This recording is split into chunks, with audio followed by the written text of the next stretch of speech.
Question 1. A 75-year-old patient with a history of COPD presents with sudden onset of dyspnea, tachypnea, and confusion. The nurse suspects acute respiratory failure. What is the most critical first intervention? A. Increase the oxygen flow rate via nasal cannula. B. Initiate non-invasive positive pressure ventilation, NIPPV. C. Administer a bronchodilator.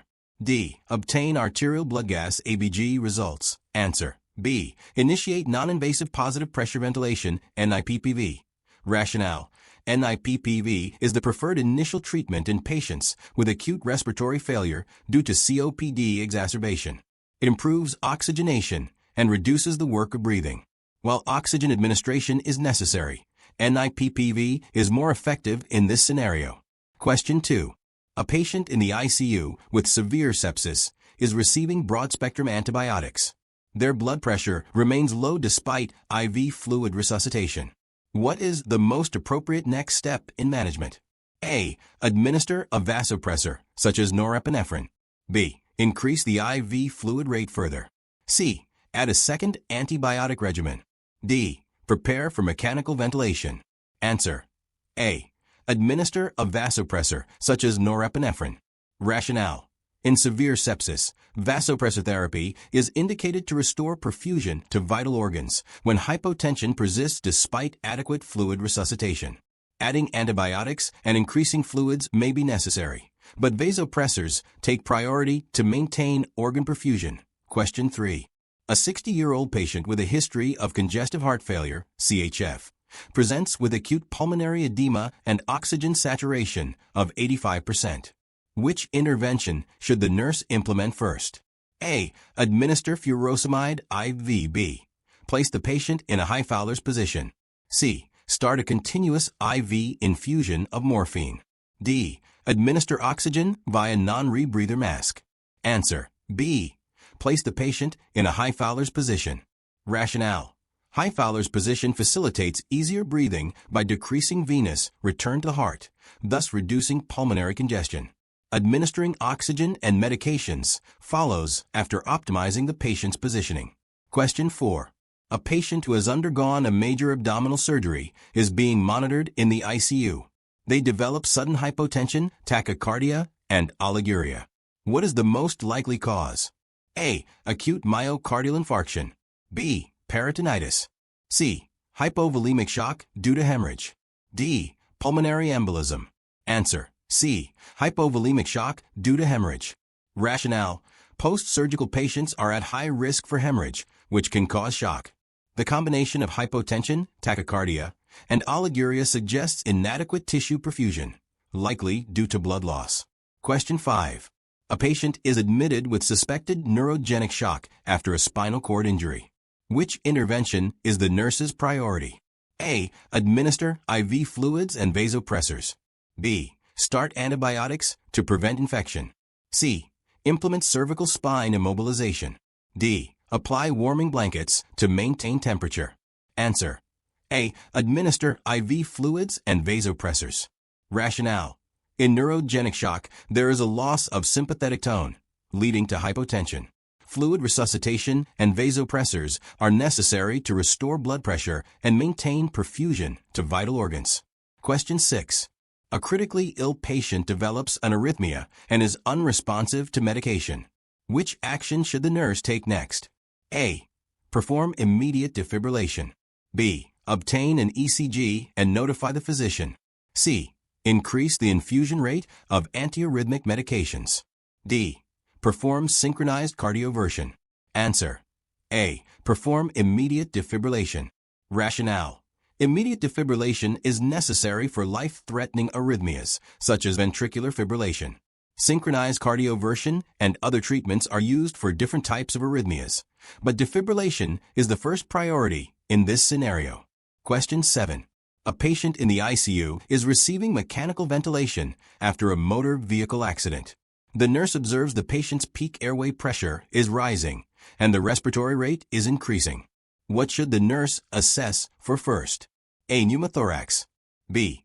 Endotracheal tube displacement. C. Increased secretions or mucus plugging. D. Pulmonary embolism. Answer. C.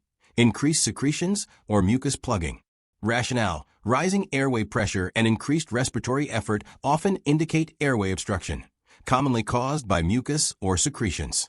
The nurse should first assess the airway for blockage before considering other complications. Question 8. A patient with a history of asthma is experiencing an acute exacerbation. The nurse administers a bronchodilator, but the patient's symptoms worsen. What is the next best step? A. Administer epinephrine IM. B. Start intravenous corticosteroids. C. Initiate mechanical ventilation. D. Perform a chest X-ray. Answer: B. Start intravenous corticosteroids. Rationale: when symptoms worsen despite bronchodilator treatment, systemic corticosteroids are indicated to reduce inflammation in the airways. Epinephrine and mechanical ventilation are reserved for more severe cases of anaphylaxis or respiratory failure. Question 9. In managing a patient with multisystem organ failure in the ICU, what is the most critical nursing intervention to prevent further complications? A. Maintain strict blood glucose control. B. Monitor electrolytes and acid-base balance regularly. C. Ensure adequate sedation and pain management. D. Position the patient to prevent pressure ulcers. Answer: B. Monitor electrolytes and acid-base balance regularly. Rationale: electrolyte imbalances and acid-base disturbances are common in multisystem organ failure and can exacerbate organ dysfunction. Regular monitoring and correction are essential to stabilize the patient. Question 10. A patient in septic shock develops acute kidney injury, AKI.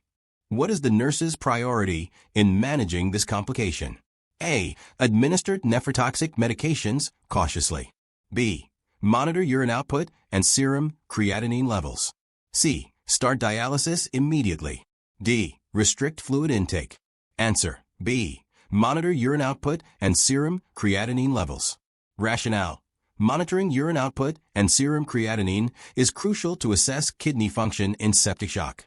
Dialysis may be necessary if kidney failure progresses, but early intervention involves careful monitoring. Question 11. A patient with a head injury is being monitored in the ICU. The nurse observes the patient's Glasgow Coma Scale, GCS, score decreasing from 15 to 9. What is the most appropriate nursing action? A. Perform a CT scan of the head. B. Administer hypertonic saline to reduce intracranial pressure. C. Reassess the patient's airway and breathing. D. Increase the sedation dose. Answer: C. Reassess the patient's airway and breathing. Rationale: a decrease in GCS score is concerning for worsening neurological status.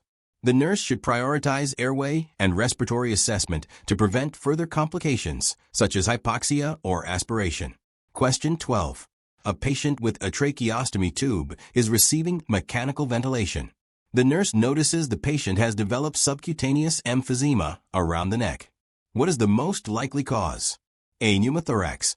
B. Tracheal rupture. C. Pneumonia. D. Airway obstruction. Answer: B. Tracheal rupture. Rationale: subcutaneous emphysema around the neck is often caused by a tracheal rupture, which can occur due to high-pressure ventilation or trauma. This is a serious complication requiring immediate intervention. Question 13. A patient is receiving continuous hemodialysis for acute renal failure. What is the nurse's priority in monitoring during dialysis? A. Monitor vital signs and fluid balance. B. Assess the arteriovenous fistula site for signs of infection. C. Observe the patient for signs of hypotension. D. Ensure the dialysate solution is warmed to body temperature. Answer: C. Observe the patient for signs of hypotension. Rationale: hypotension is a common complication of hemodialysis and can lead to reduced organ perfusion. Continuous monitoring is essential to prevent and manage this condition. Question 14. A patient is admitted to the ICU with acute pancreatitis. Which assessment finding is most indicative of severe pancreatitis? A. Hypotension and tachycardia. B. Fever and chills. C. Abdominal rigidity and guarding. D. Elevated blood glucose levels. Answer: A. Hypotension and tachycardia.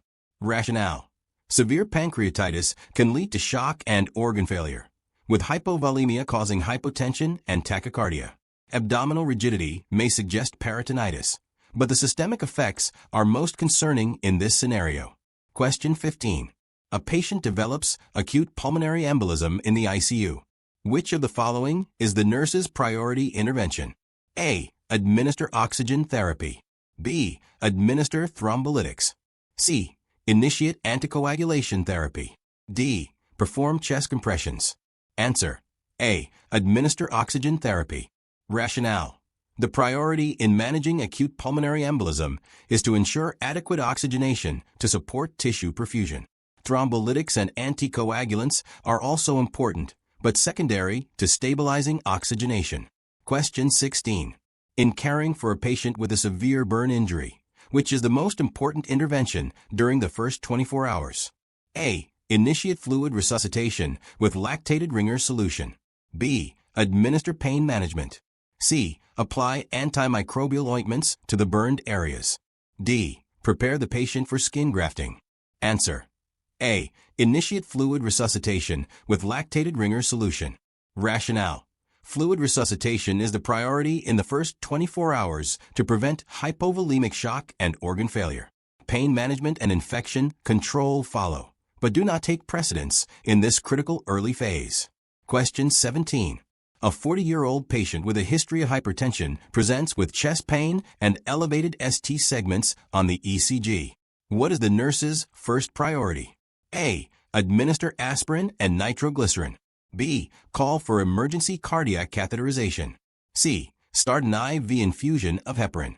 D. Perform an immediate 12-lead ECG. Answer. A. Administer aspirin and nitroglycerin. Rationale. Immediate administration of aspirin and nitroglycerin is crucial in managing acute myocardial infarction STEMI. The goal is to reduce myocardial ischemia and prevent further damage. Question 18. A patient with traumatic brain injury is being closely monitored in the ICU. The nurse notices increasing intracranial pressure, ICP.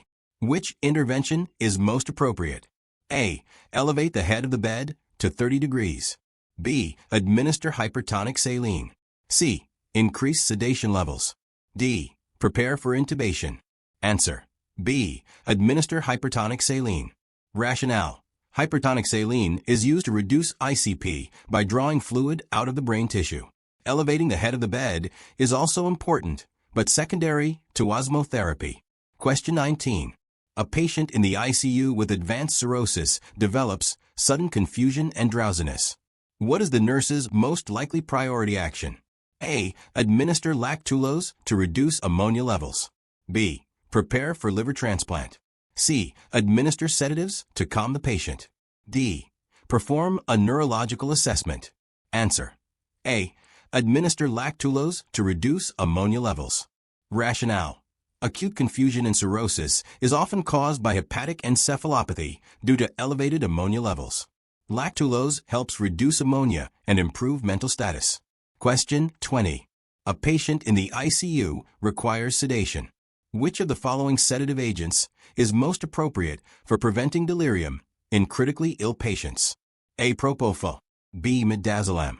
C. Dexmedetomidine. D. Ketamine. Answer. C. Dexmedetomidine. Rationale. Dexmedetomidine is associated with less delirium and has sedative effects without causing respiratory depression. It is the preferred choice in critically ill patients who need sedation with minimal side effects.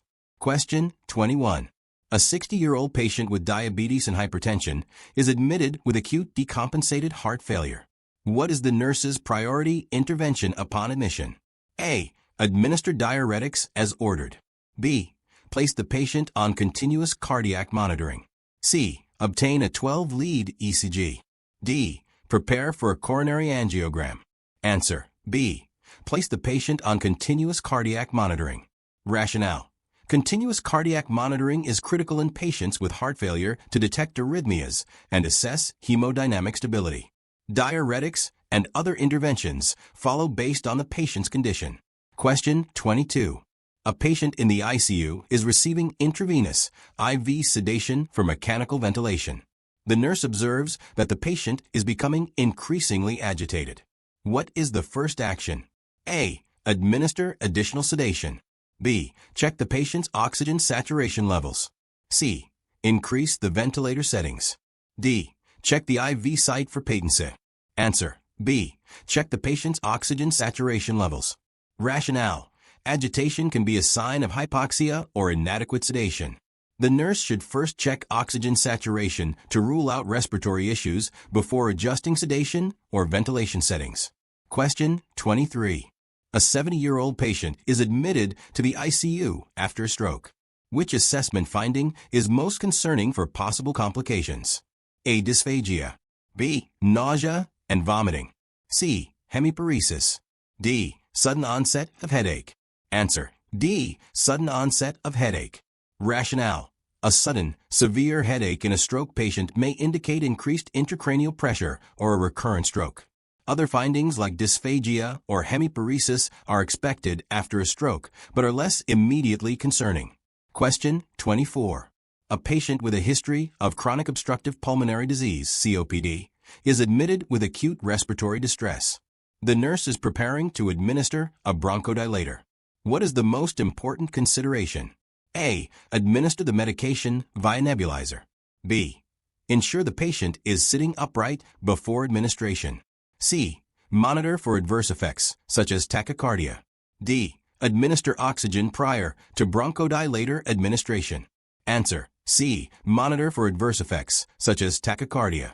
Rationale. Bronchodilators, especially beta agonists, can cause tachycardia and other cardiovascular side effects.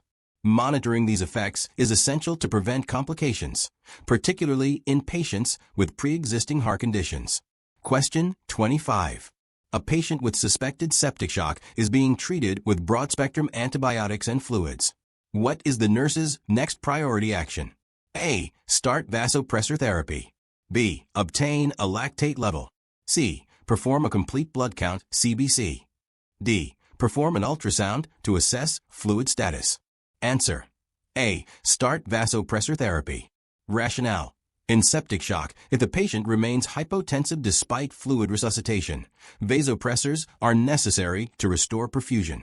Other tests like lactate levels or a CBC are important, but secondary to stabilizing the patient. Question 26. A patient in the ICU is receiving blood products for severe hemorrhage.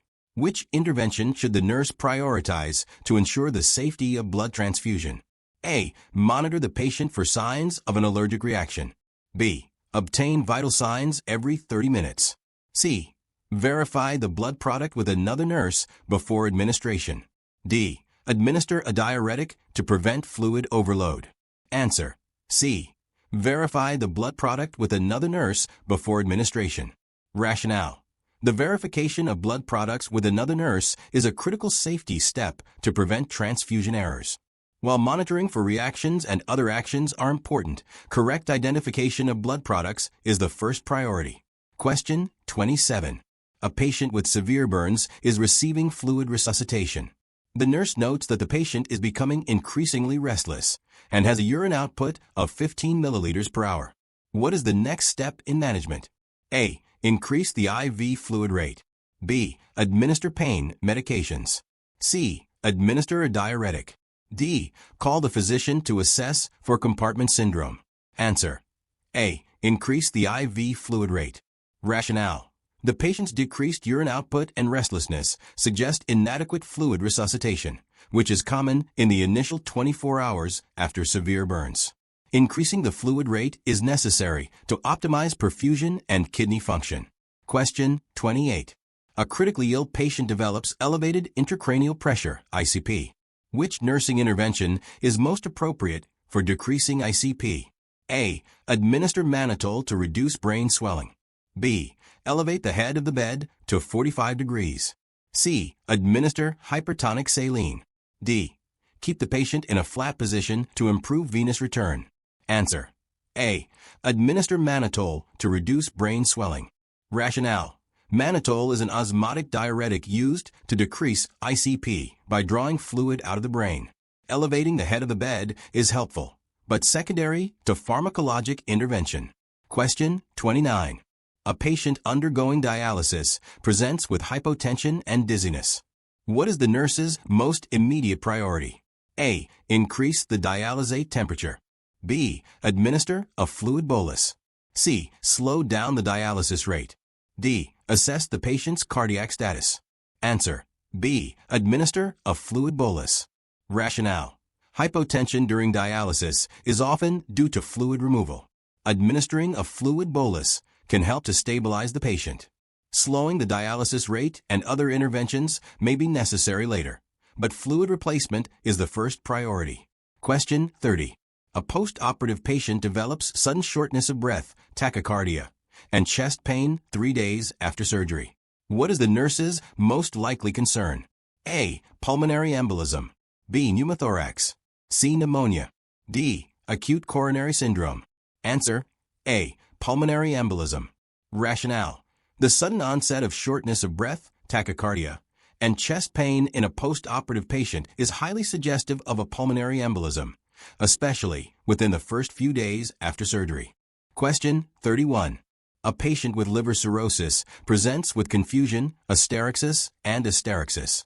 What is the most appropriate intervention to treat hepatic encephalopathy? A. Administer lactulose to reduce ammonia levels. B. Start an intravenous IV antibiotic regimen. C. Administer diuretics to reduce ascites. D. Initiate steroid therapy to reduce inflammation. Answer: A. Administer lactulose to reduce ammonia levels. Rationale: lactulose is used to lower blood ammonia levels, which cause hepatic encephalopathy in cirrhotic patients. Antibiotics, diuretics, and steroids may be required later, but lactulose is the priority for treating encephalopathy. Question 32. A patient is experiencing an acute asthma exacerbation. After administering a bronchodilator, the nurse should next assess which of the following? A. Oxygen saturation levels. B. Breath sounds. C. Respiratory rate. D. Arterial blood gas (ABG) results. Answer: B. Breath sounds. Rationale: after administering a bronchodilator, assessing breath sounds is crucial to determine the effectiveness of the medication. While oxygen saturation and respiratory rate are important, breath sounds provide direct insight into airway patency. Question 33. A patient admitted with suspected acute pancreatitis is showing signs of hypovolemic shock. What is the first action the nurse should take? A. Administer a bolus of normal saline. B. Administer analgesics to control pain. C. Start an intravenous IV proton pump inhibitor. D. Prepare the patient for an ultrasound. Answer: A. Administer a bolus of normal saline. Rationale: hypovolemic shock in acute pancreatitis is usually due to third spacing of fluids. Fluid resuscitation with normal saline is the priority to restore circulating volume and prevent organ failure. Question 34. A patient develops acute kidney injury, AKI, in the ICU. Which laboratory value would the nurse expect to be elevated? A. Sodium. B. Potassium. C. Albumin. D. Calcium. Answer: B. Potassium. Rationale: potassium is elevated in AKI due to impaired renal excretion. Other laboratory values, such as sodium or calcium, may not necessarily be affected in the same way. Question 35. A 50-year-old patient with sepsis develops delirium. What is the most important nursing intervention to address this complication? A. Ensure adequate sedation. B. Monitor for hypoxia and correct as needed. C. Administer antipsychotic medications. D. Place the patient in a quiet, dark environment. Answer: B. Monitor for hypoxia and correct as needed. Rationale: delirium in septic patients is often secondary to hypoxia or other metabolic disturbances. Ensuring adequate oxygenation is the priority intervention. Sedation and other treatments follow based on patient needs. Question 36. A 60-year-old post-surgical patient is developing signs of deep vein thrombosis, DVT, after surgery. What is the nurse's most appropriate priority action? A. Administer anticoagulation therapy. B. Elevate the affected leg. C. Prepare for an ultrasound of the leg. D. Assess for signs of pulmonary embolism. Answer: B. Elevate the affected leg. Rationale: elevating the affected leg is a priority to promote venous return and reduce swelling. Anticoagulation therapy and other interventions follow after the initial management. Question 37. A patient receiving mechanical ventilation is being weaned off the ventilator. The nurse notices increased work of breathing and decreased oxygen saturation. What is the next step? A. Administer a bronchodilator. B. Reassess the ventilator settings. C. Increase sedation. D. Resume mechanical ventilation at a higher level. Answer: D. Resume mechanical ventilation at a higher level. Rationale: when signs of respiratory distress appear during weaning, it is important to return to mechanical ventilation at a higher level to support the patient. Other interventions may be needed afterward. Question 38. A patient is admitted to the ICU with suspected acute myocardial infarction, MI. The nurse notes ST segment elevation on the ECG. What is the priority intervention? A. Administer aspirin and nitroglycerin. B. Call for emergent cardiac catheterization.